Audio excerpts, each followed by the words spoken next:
CMRLന്റെ സഹോദര സ്ഥാപനമായ KREMLന് നൽകിയ കരിമണൽ ഖനനാനുമതി സംസ്ഥാന സർക്കാർ റദ്ദാക്കിയത് 5 വർഷം കഴിഞ്ഞാണ്.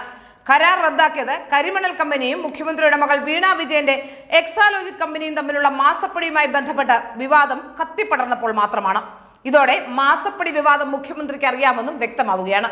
2019 സ്വകാര്യ മേഖലയിൽ കരിമണൽ ഖനനം റദ്ദാക്കാൻ കേന്ദ്രം നിർദ്ദേശിച്ചത്. എന്നാൽ സംസ്ഥാന സർക്കാർ ഉത്തരവിട്ടത് 2023 ഡിസംബറിലും. എല്ലാ സ്വകാര്യ ഖനന അനുമതികളും റദ്ദാക്കാൻ 2019 കേന്ദ്രം തീരുമാനിച്ചിരുന്നു. ഇതനുസരിച്ച് 2004 CMRLന് കൊടുത്ത കരാർ റദ്ദാക്കാൻ മൈനിംഗ് വിഭാഗം നടപടികളുമായി മുന്നോട്ട് പോയി. ഭൂമി തിരിച്ചെടുക്കാനുള്ള നടപടി നടക്കുമ്പോഴാണ് CMRL മുഖ്യമന്ത്രിക്ക് നിവേദനം നൽകുന്നത്. 2016 സുപ്രീം കോടതി വിധി പ്രകാരം സംസ്ഥാന സർക്കാരിന് കരിമണൽ ശേഖരിക്കുന്ന സ്ഥലം ഏറ്റെടുക്കാമായിരുന്നെങ്കിലും ഏറ്റെടുത്തില്ല. 2019 എല്ലാ സ്വകാര്യ ഖനന കരാറുകളും റദ്ദാക്കാൻ കേന്ദ്ര നിർദ്ദേശം വന്നു. എന്നാൽ ഖനനം തുടരാൻ മുഖ്യമന്ത്രി അനുമതി നൽകുകയായിരുന്നു. മുഖ്യമന്ത്രിയുടെ ഓഫീസ് വ്യവസായ പ്രിൻസിപ്പൽ സെക്രട്ടറിയോട് ഫയൽ ആവശ്യപ്പെട്ടു.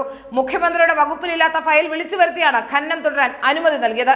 ഇതോടെ എക്സാലോജിക് കമ്പനിക്ക് മാത്രമല്ല 5 വർഷം കൊണ്ട് കോടിക്കണക്കിന് രൂപയുടെ അനധികൃത ഇടപാടുകൾ നടന്നുവെന്ന് വ്യക്തമാകുന്നുമുണ്ട്.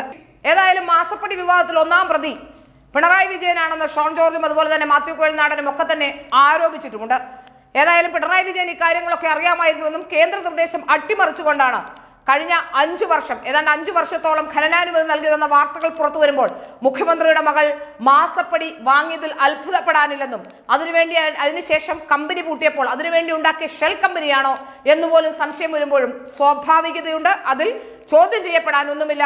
അങ്ങനെ ആരെങ്കിലും സംശയിച്ചാൽ അവരെ കുറ്റം പറയേണ്ടുമില്ല എന്നാണ് മനസ്സിലാക്കാൻ സാധിക്കുന്നത്.